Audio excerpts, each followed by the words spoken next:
You're listening to WCAT Radio, your home for authentic Catholic programming. Hi, everybody. This is Dr. Cynthia Toolin-Wilson, and I'm here with Vince Estrada, learning the critical competency. And we will begin our interview just as soon as we start with prayer. Would you like to start us? Heavenly Father, thank you for the privilege of gathering to share thoughts and pray and ideas and sentiments about the all-important element of learning and lifelong learning. Please bless this meeting, bless our lives, and especially bless those whose life I may have touched and for sure have touched my life over the 50 years I have had the privilege of being involved in the training business. And we ask this in the name of your Son, Jesus. Amen. Amen. So you've been involved in education for 50 years? Yeah, a little over Wow. 50 years. In industrial training, I mean, it has been, a business. Mm-hmm. But yes, for 50 some years since 1972, so 51 years. Yeah, yes. Yeah, that's good. I You found something you like and you stayed with it. I don't like it. I love it. Oh, that's wonderful. You're very lucky. It has been a godsend that I found that particular opportunity, professional opportunity, and it has been a life changer for me. In at many levels, in many dimensions, and in 31 countries. So wow, 31 countries. That's incredible. Yeah, it has been a real a very important part of my life. Yeah. Mm-hmm. So that's very interesting. I don't think I've ever met anyone who's trained in 31 countries. That's amazing. And sometimes I feel, there are 168 countries in the world, so I have only scratched the surface of it. No, trust me, you've done more than scratch the surface. That's interesting. It has caused me to fly 4.5 million air miles. Wow. Which is equivalent to 180 times around the world. I did that arithmetic when I started doing a travel log on my travels, and I said, oh, wow. Yeah, really.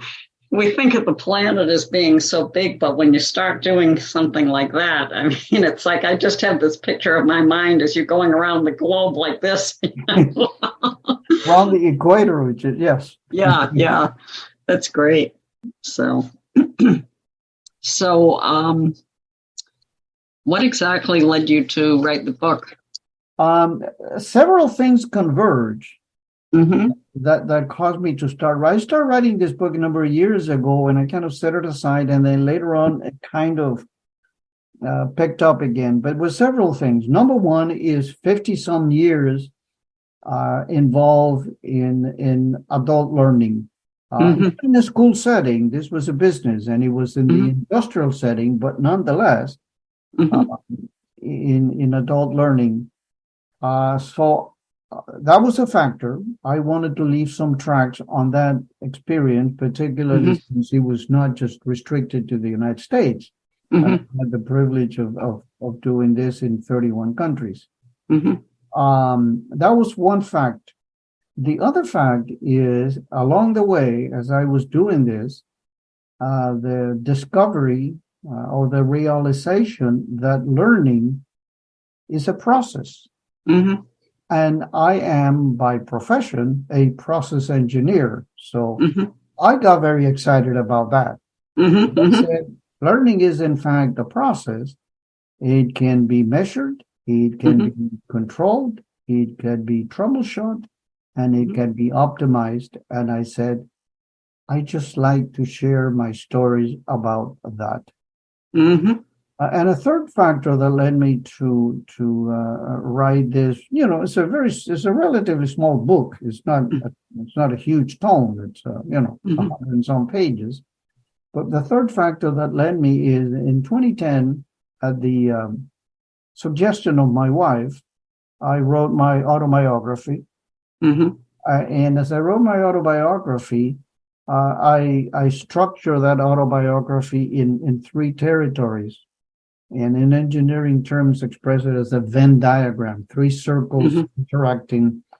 And those are my personal life, professional life, and my community life. And so my autobiography structured that way. And as I reflected on that, and I looked at it, and I said, and at the intersection of these three circles and the convergence of the three circles, it's learning. I got to write something about that. So that combination of factors led me to write this humble offering of the principles and practices of learning and a number of specific examples from different countries. Yeah. So that's interesting how you came to one book because of a Venn diagram. That's to writing a book. I'm a fan of Venn diagrams. Well, maybe I'll have to rethink that. That's the engineer in me, Dr. Toolin. Yeah, I understand. But it is an interesting concept because, I mean, we all have a personal life and a family life and a social life and a professional life. And it's like when you think of it, that where all those things meet is where your personality is. Yes, and I believe that applies to just about everybody who has worked and has a personal life. And independently of how active that person is in the community, lives in a community, lives in society. We pay taxes, we vote, we live in a society. I chose along the way to use some of my skills to work with churches and other nonprofits in helping them with planning for the future. So that's part of my community life. But regardless of that, we all live in a community. Yeah. And even when you stop, I mean, if you think of work, I worked at Holy Apostles for 28 years, and then I moved on to another institution, Pontifex University. But what I think happens is you have that social life at work, and you go to another place, but the first place has already impacted your personality. Absolutely. Yeah, permanently impacted it, I think. And then you go on to another place, and it's a similar type of job, but the people are different, and it probably has a different impact. You really made me think here. Thank you.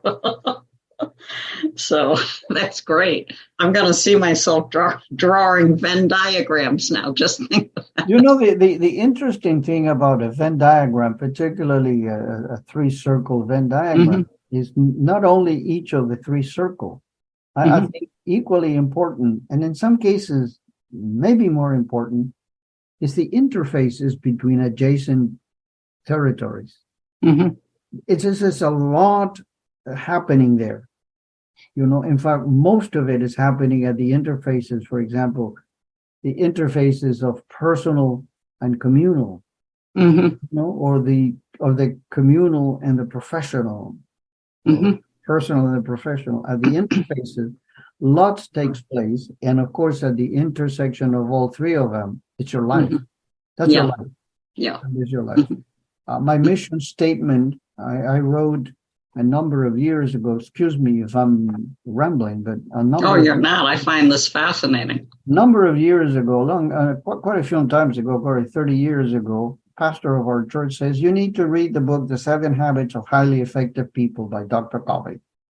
I read it, changed my life. One of the things that Dr. Covey suggested is write your own personal mission statement. I did. Guess what? My personal mission statement is a statement about the three circles of my Venn diagram. Wow. And that is one of the things that contributed to my saying, I need to write some humble offering about this learning thing. Mm-hmm. Hence this little book that Sebastian and I are now reviewing and tweaking and Oh, he's very good at that. getting it ready for publication. Gee, now I want to write. Now I want to write a personal statement here. So, but I'm 73, so I think it's really too late to do that.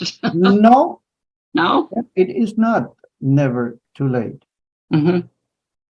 You look at me, I'm older than you, and I'm still going at it as long as the good Lord gives me.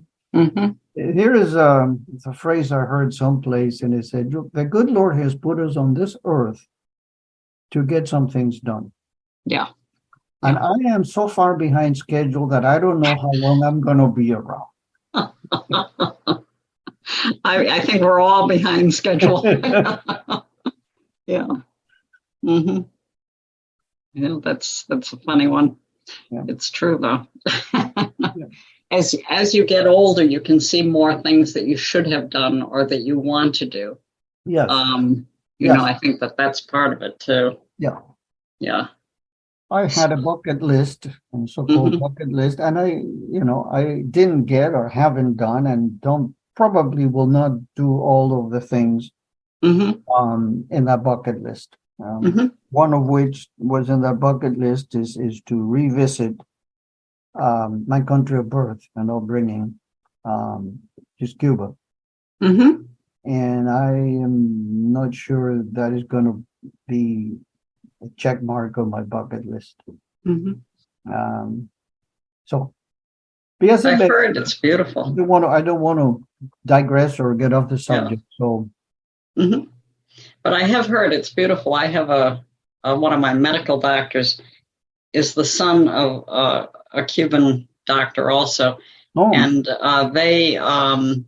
they came out of Cuba, I guess, around the time maybe shortly after Castro. In the 60s. Yeah. And now they say that they think they can go back as tourists, and they want to. But I'm like, I don't know if that's safe or not. But the thing is that, they talk about the beauty of the country and the people. And, it's unfortunate because those of us who, I've never, other than the doctors and now I've never met Cubans. And it's like, you won't be able to say that again after today. Yeah, true. But you can't, you can't just fly down there and, meet people and interact. It's just sad, But they still, you can see when the father talks about it, how much he still loves it. And he's got to be, he's older than me.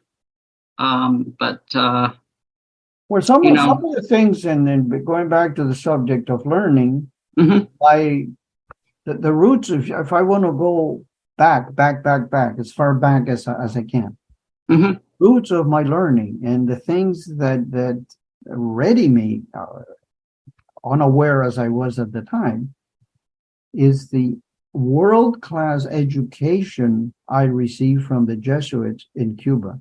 Yeah. That education, and I thank my father. That's my legacy from my parents. That education has allowed me to do, it planted a seeds. The next 8 years of my young life is the years I spent as a Jesuit school in Cuba, in Havana. And it's not only academic education, that was world class. Yeah. Spiritual education and all of that. Yeah. Just helped shape who I am. The title of my autobiography is In a Constant State of Becoming. So that is, it helped me continue to try to be in that state of becoming. Well, it's true, as long as we're alive. Yep.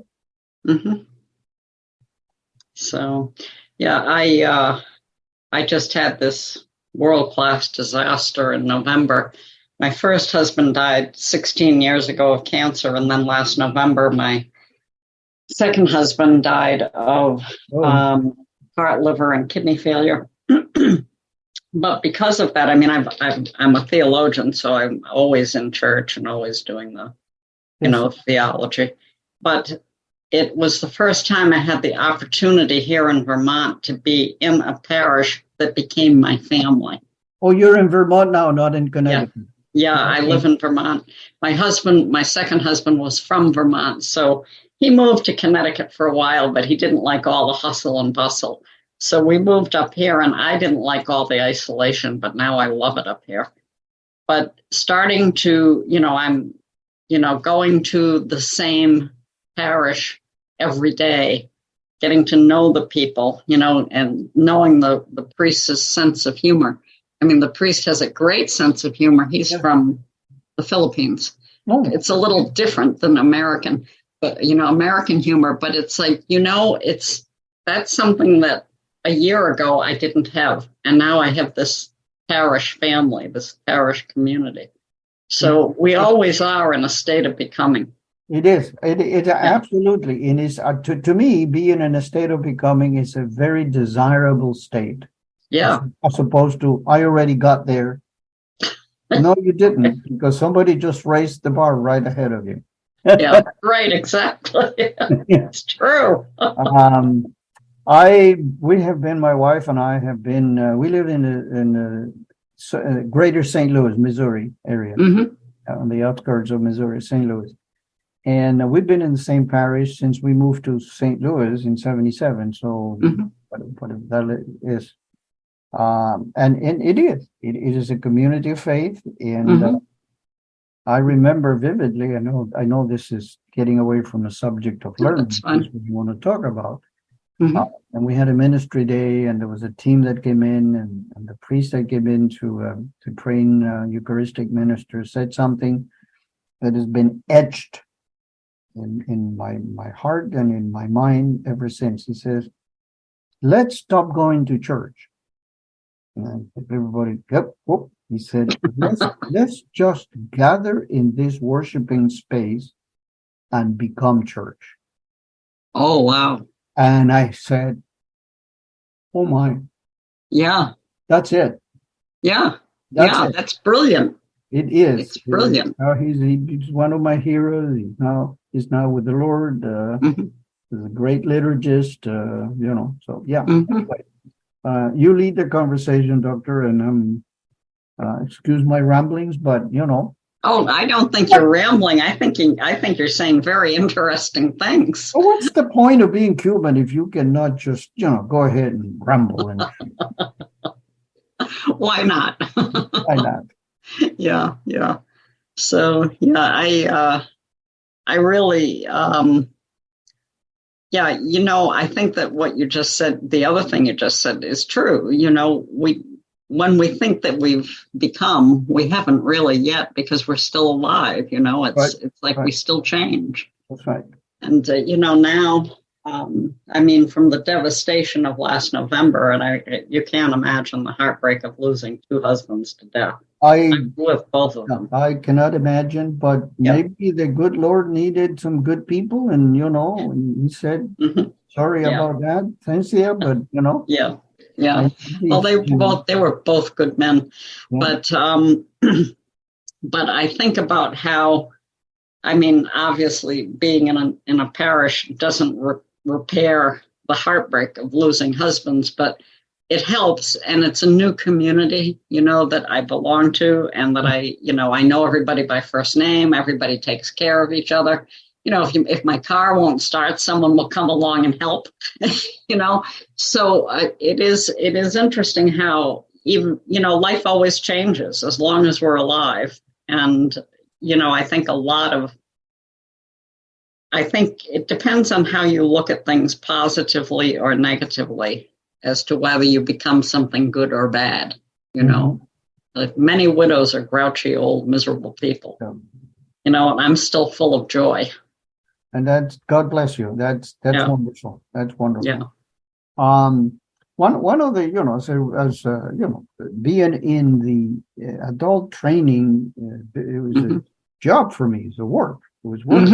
But as I reflect on it, as I move from the professional circle of the then to the middle, and I says, in doing that, small drops in the bucket as they may have been, I may have helped change the lives of some people. Oh, sure. And yes. the organizations that they belong to.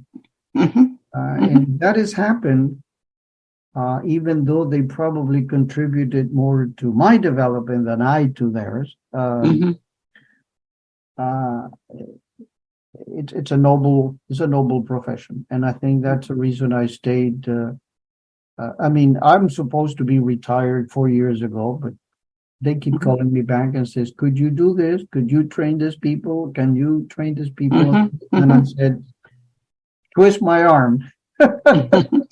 Well, if you have a gift like that and you can help people, it's good to use it as long as you're up to it. Yeah. I mean, age gets all of us, but as long as we can still do things, why not? Because you can help other people. Yes. And that's important. Yep.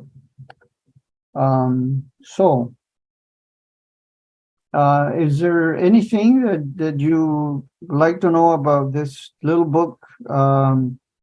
And again, the book, it's a combination of some technical stuff, but at a very manageable level, but also some non-technical, like we deal in the book with the answer to 10 key questions, and the 10th question is, how do we learn and help others learn with due regard to principles and values? That's a good question. And that said, hey, there's some psychological principles at work here that we cannot ignore, and there's some personal values, there are some institutional values, and training is never done in a vacuum. They're always done in a cultural setting, and we have to be aware of that. Otherwise, it will be an exercise in futility. Yeah. So it's institutional. Give me the three again. They come with us. There's the psychological value, self-esteem, and it's not my creation. There are personal values, Sure. And then there are the organizational values, teamwork and whatever it is, the organization. And in the book, I use the examples of some institutional values from a nonprofit organization that I'm actually sitting on the board right now. I help them with strategic planning, and I said, here's an example of organizational or institutional values that, as we do whatever we do, those are boundaries we cannot cross. Those most respect, as well as the personal values that all of us have, self-esteem and so forth. So it's never done in a vacuum. So that's part of the context of the book. The 10th question, or the answer to the 10th question of 10 questions, some of which are technical and some are not so technical, and it draws from the work of some very, very, very powerful scholars in the business of learning. This is not all my creation, but they have been unknowns to them, mentors to me in this the journey of learning. That's why the subtitle of the book is "The Journey of a Practitioner." The subtitle of the book. So I'm just thinking of these, your psychological, personal, and organizational interaction. And, I was just having a talk with my boss the other day because I just started at this institution last October. And I was at the previous place 28 years.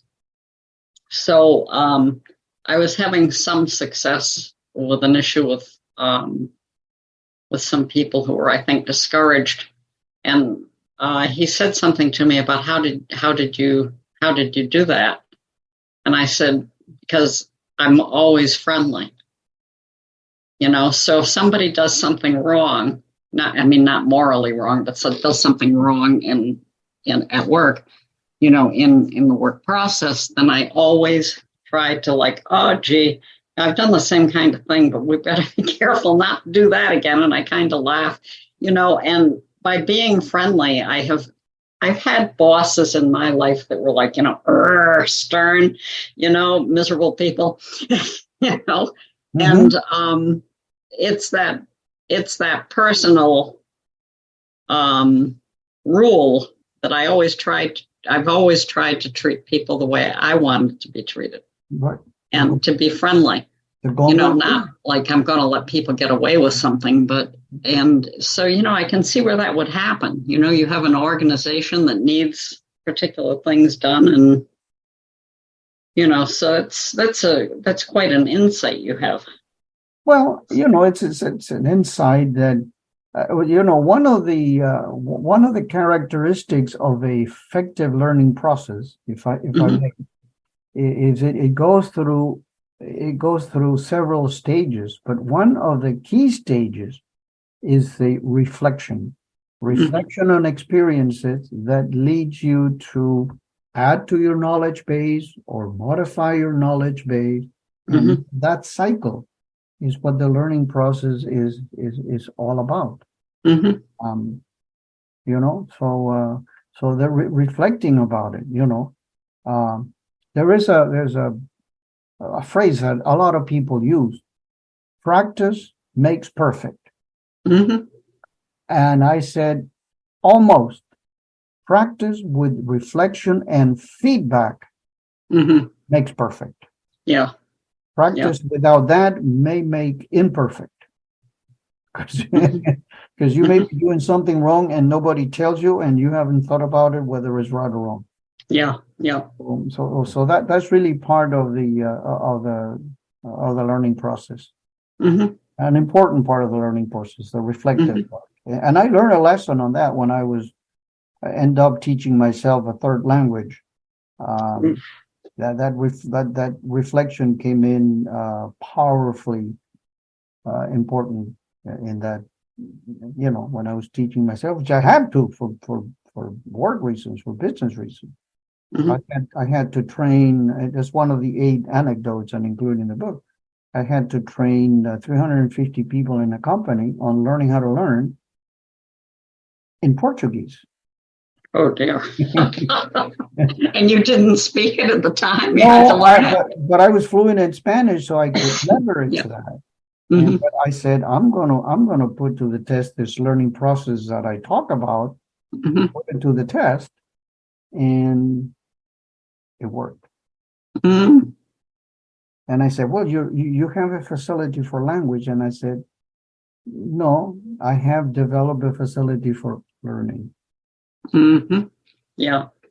Now, it helps because the roots of Spanish and Portuguese is the same. Mm-hmm. Part of the learning process is leverage the known to grasp the unknown. Mm-hmm. And I did that, and it worked. And yes, I was able to train 350 people, not at the same time, in small groups. Mm-hmm. And it's one of my greatest memories, in all the 50 years. It's one of my favorite countries, my favorite experiences. Portugal? No, Brazil. No? Brazil. Where was it? Brazil. Oh, okay. They speak Portuguese in Brazil? Yes. I never knew that. And there is about 10 or 15 times larger than Portugal anyway. I mean, it's a huge country. Yeah, it is. It is. I've been there. I love Brazil. Portugal. Yeah. It's the only country in South America that does not speak Spanish, speaks Brazil. The Portuguese got there before the Spaniards and grabbed the largest chunk of land in South America. Well, that's a little history I didn't know. That's interesting. We learned those things. Yeah. Yeah. I have to read this book. I have to get it. Once Sebastian and I get through with it in the next few days, and I don't know how long it takes for whoever's going to print it, but it should be coming out this month yet. Yeah. Definitely want to get this. It's small. I mean, it's 100 and some pages. Didn't want to. A lot of good stuff has been written on the subject. I just wanted to have a reflection of my experience on the principles, practices, and the implications of. Well, sometimes good things come in small packages, as we say. I'm 5'3". Oh. Oh, but I was thinking of the book. I know that. I'm just kidding. I know. I'm only kidding you. But yeah. So, I definitely have to get hold of this book because you're saying some things that really resonate with me and I want to know more. Because you have been in the educational field for a long time. Yeah. And what are you doing now at your, I don't mean to term me as an interviewer, but what are you doing? No. What are you in I work at Pontifex University, which is a entirely online Catholic theology programs. And we give master's degrees and doctorates. Okay. And I'm the chief academic officer. No, I'm not. I missaid that. I am the academic dean of theology. Okay. Yeah. So at Holy Apostles, for a while, I was the academic dean and then the chief academic officer. But I left there when Bill was dying. So. Okay. And got the job online with Pontifex, which really worked well because I could be home and supporting the household. Yes, of course. I really enjoy Pontifex because it's I'm meeting people from all over, and we're all they're all learning theology, different types of theology. They're all interested, so it's a great job. Plus, I don't have to leave the house. Yes, of course, yes. Yeah. So. Yes. Yeah. We have a granddaughter who's finishing up her master's in divinity. Mm-hmm. And she wants to go into chaplaincy. Hospital. Mm-hmm. It's at Harvard. Yeah. Mm-hmm. Well, really, when you think of it, if you're called to do things like that, there's nothing better you can do. I mean, you're dealing with the ultimate reality. And, so to me, that has, it's sustained me spiritually and psychologically and personally for decades. Mm-hmm. I converted back in like 1988, maybe. Mm-hmm. And since I converted to Catholicism, I've worked in it or been studying it and been prepared to work in it. So it's been very good. Yeah. What else can I tell you about the book that may be of interest to you? And whoever, I don't know what happens to this video once it's done. I guess that's in the hands. It goes on to the author. Like we have different shows. Like so, mine is author to author. So what will happen is that will go on to my section of Sebastian's website, and people can access it and quite a few people do access the interviews, and you'll have a copy that you can put a copy of the interview, which you can put on your social media. Okay. And that will get across. So. Oh, I'm not sure my family. My wife is just dying to see. Well, tell me about it. Says, well, read the video. Look at the video. Yeah, I remember we have a very large family. Mm-hmm. Actually, not a family anymore; it's a tribe. But Mm-hmm. That's great. 35, and so Mm-hmm. most of them can read and understand. So anyway, but what else can I tell you about? Small offering that I dared to put out with the help of Sebastian. So, like, if you were to say what your biggest conclusions were from this, what would they be? My biggest conclusion, it's a great question.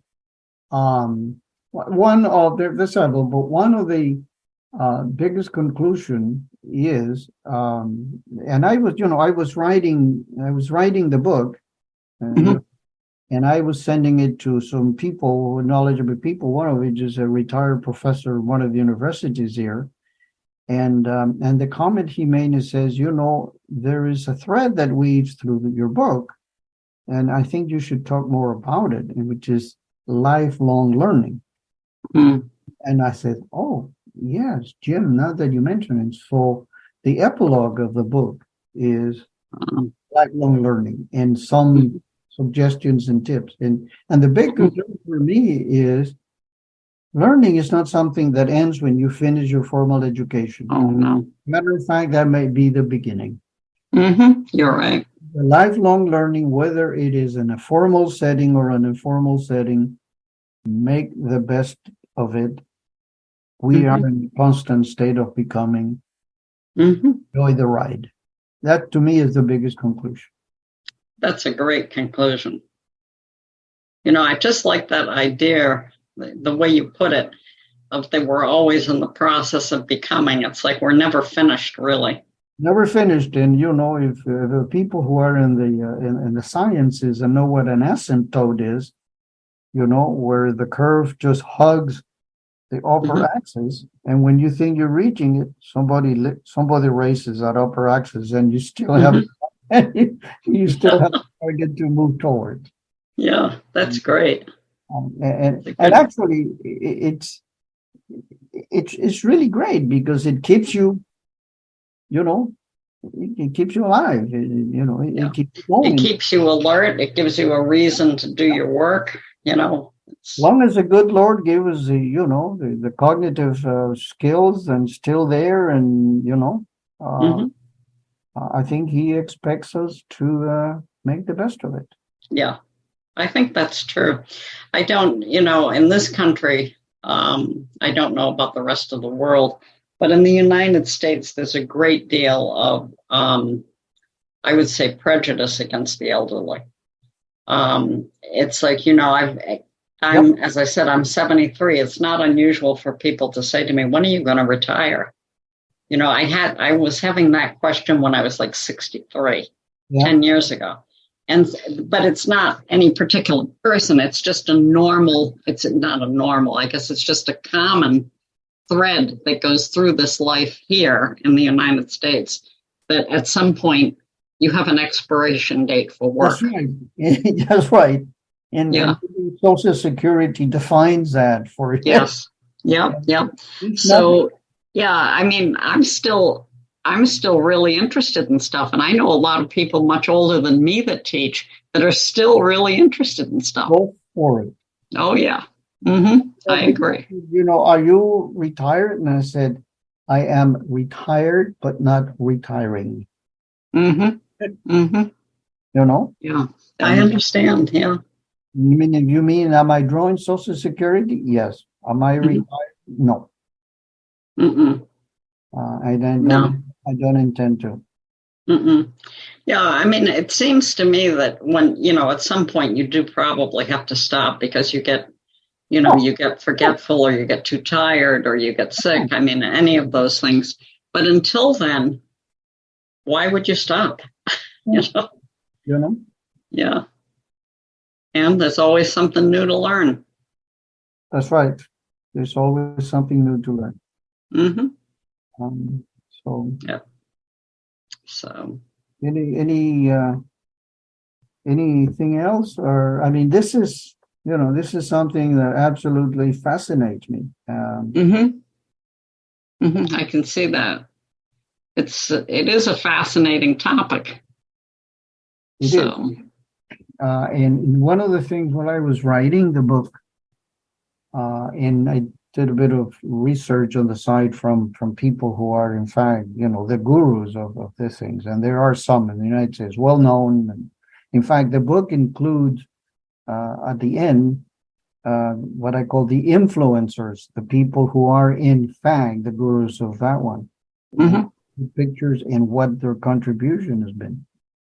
Mm-hmm. In doing a bit of additional research, I found that physically, Mm-hmm. the brain Mm-hmm. is designed for experiential learning. Mm-hmm. There is, I mean, and I read that and I said, assuming that anatomically it's correct, and I'm sure it is, and I said, we've been meant to be learners. Yeah. We have been created to be learners. Mm-hmm. Mm-hmm. And I think we owe it to our creator to continue to do that. Mm-hmm. Until the very end. And I suspect. Until the very end. Yeah. And I suspect after we die, and and you're resurrected, I think we'll probably continue to learn. Or teach. It could be, yeah. Teach the newly dead. That would be a great movie. Teach the newly dead. But no, when you think of it, I mean, to see the face of God, that, the creator of everything, has got to be a learning experience, although I've never thought of it that way before. I mean, it's a learning experience you could have for all eternity. Yeah. Because you could never grasp all of it. But I mean, that's just an interesting way of thinking of it. It's in a constant state of becoming, even up there. Oh, yeah. Yeah. Yeah. Mm-hmm. Well, there's a definite reason to try to go up instead of down. Yes. There is. But yeah, it's you've really hit on something fascinating here, I think. Thank you. I appreciate that. And it has been, and one of the reasons is, why is it taking so long to, it took me a while to write my autobiography. Not that I postponed it, I keep going and on. And and I said, because the reflections of my life, a joy. And I'm enjoying this. And I'm just putting it down on a book. Mm-hmm. But the reflections, and the same thing about learning, Yeah. Because when you're writing this, you remember something else and you learn something else, and it is endless. Now, there's some point as you just said, that's it, just release it. Version 1. I love it. Oh, that's great. Sebastian is going to see to it that version 1 gets released. It's a very small offering, but I want to share it with a lot of people who made a difference in my life. Even unbeknownst to them, people that I was training and made a difference in my life. Yeah, I believe it. I've had students, I've taught for many, many years, and sometimes a student will say something and it's like, gee, I never thought of it that way. Yep. It's an aha moment. Yep. Yep. So. I never thought of it that way. Yes. Yeah. So. Well, I definitely am getting a copy as soon as it's out. Yes. Yeah, absolutely. I hope. Yeah. I mean, it's. I think we're targeting, and I think Sebastian is targeting, certainly to have it before September. I have some things coming up in September. I didn't write this book for any commercial purposes at all. I didn't even know. I just have a friend who's a deacon who used Sebastian to publish his book. And you ought to talk to him. So I talked to Sebastian, and Yeah, he's a great guy. He published my memoir. Oh, yeah, because we worked together for many years, and now, of course, I do the show for him. Or you could say that he gave me the show. I mean, either way, we both, I think, enjoy it. But he published my pro-life memoir, And I didn't even know if I could write it. It was so miserable. But I did write it, and he did publish it. And I'm happy for that, because I hope that someday some woman somewhere will read it and think twice before trying to have an abortion, Yep. Yeah, it wasn't me. My mother tried to abort me back in 1949 chemically. So I just tell that story because I think, women, think before you do something stupid, you can't take it back. That's right. So. That is right. Yeah, but he publishes, he must have hundreds of books out there already. I was in his the office that he keeps in the Regali Center here is a center, and that office, he's got a bookshelf, and my goodness, all the books he published. Yeah. Sorry, yeah. So yeah. Well, it's really kind of cool. And if you are able to, once you read my small book, I would value any feedback you have, any thought and reflection. Because there may be a revision or something. I am after I retired and I was CEO of the company, and then I continued doing work for them. Particularly in the international arena, and they told me, you have just changed from CEO to CTO. What's a CTO? Chief Tweaking Officer. That's good. You are forever tweaking the training that you do. And I said, yeah, because each one I do it, I learn something new. Yeah. Mm-hmm.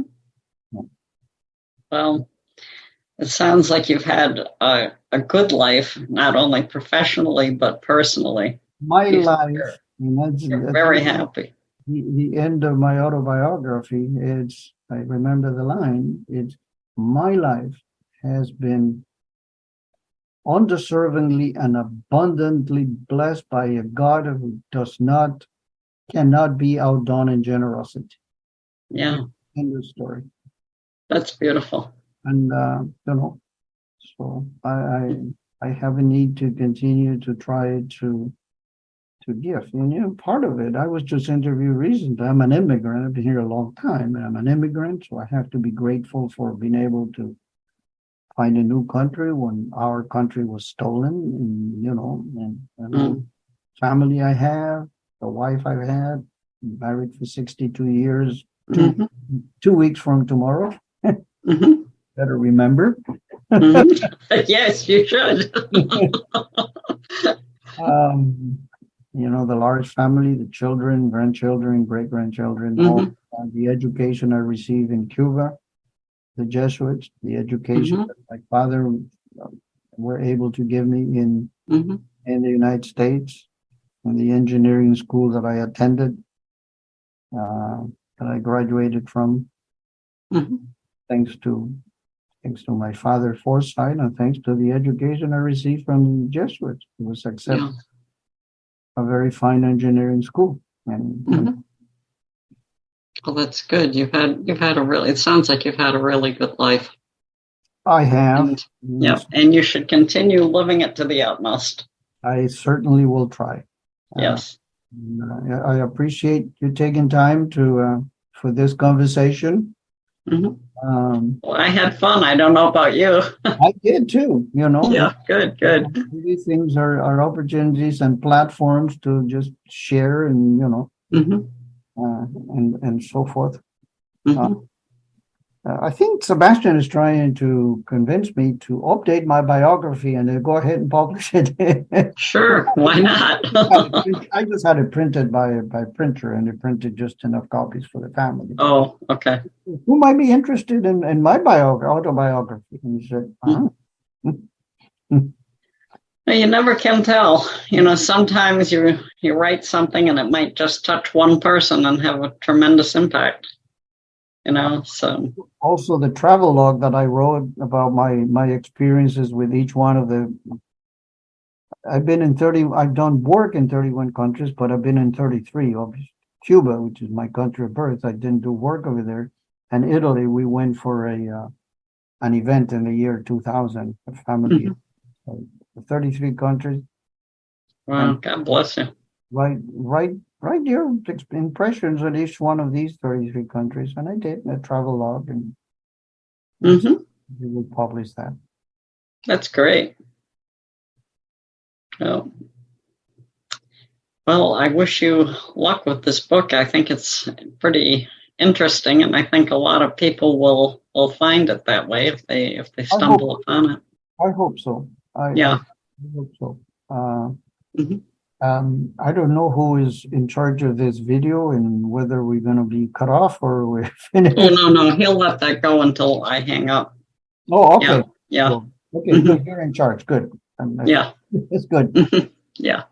That's good. So I do think that if there's a way that you can publicize that, you should, because I think that'll be a really popular book. I mean, the things you're talking about are very, very interesting. So. Yeah, it is intended to be not just for academic or people in business, but for anybody who's interested in become a lifelong learner. Yeah. And I discovered recently in doing that, I think my wife was the one who was reading the paper, that here in St. Louis has very fine universities.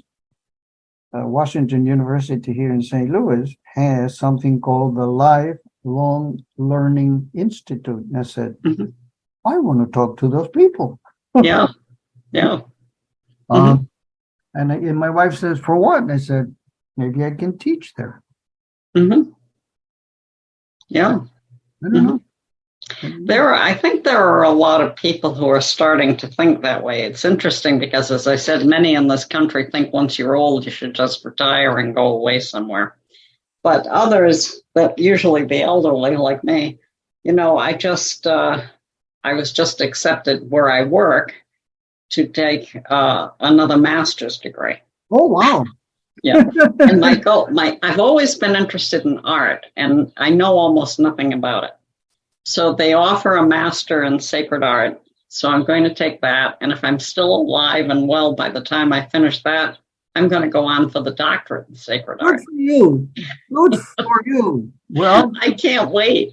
I'll keep track of you. I found you on, I think LinkedIn. I'm almost sure, but I think that's where I read about your background. Yes. Yeah. So, so I'll be studying in addition to teaching. So I'll leave one full day on the weekend just to do my studying and enjoying of art. Good for you. Yeah. For you. Yeah. That's great. Yeah. Okay.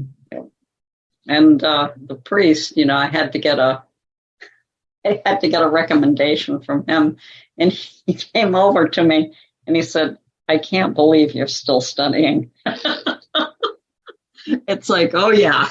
But it keeps you young and it keeps you interested. That's right. Yeah. It keeps you young. Absolutely. Yeah, it does. It keeps you interested and engaged.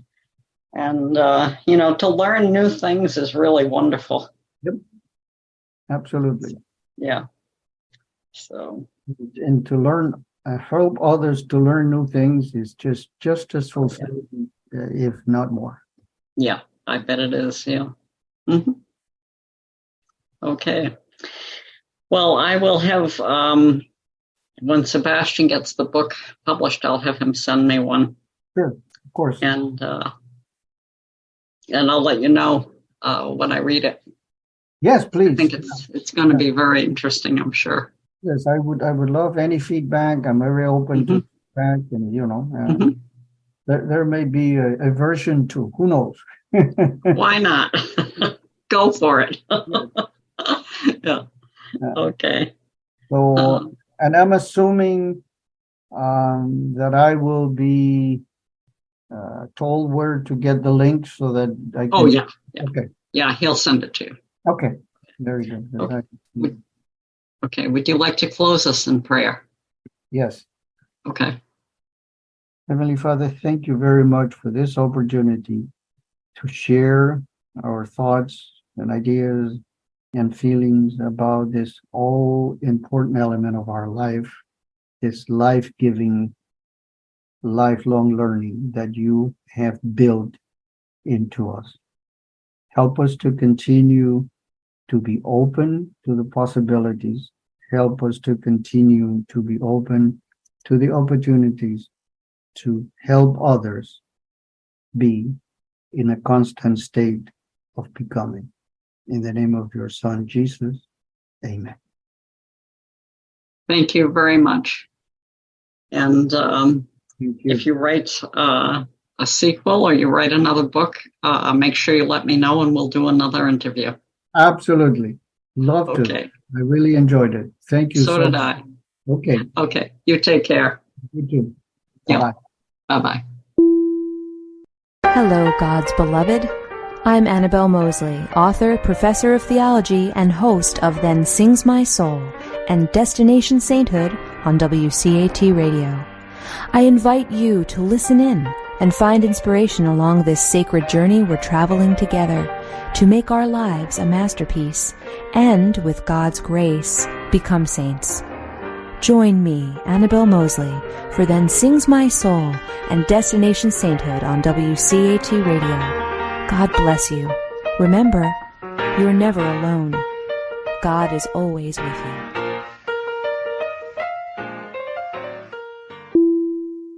Thank you for listening to a production of WCAT Radio. Please join us in our mission of evangelization. And don't forget, love lifts up when knowledge takes flight.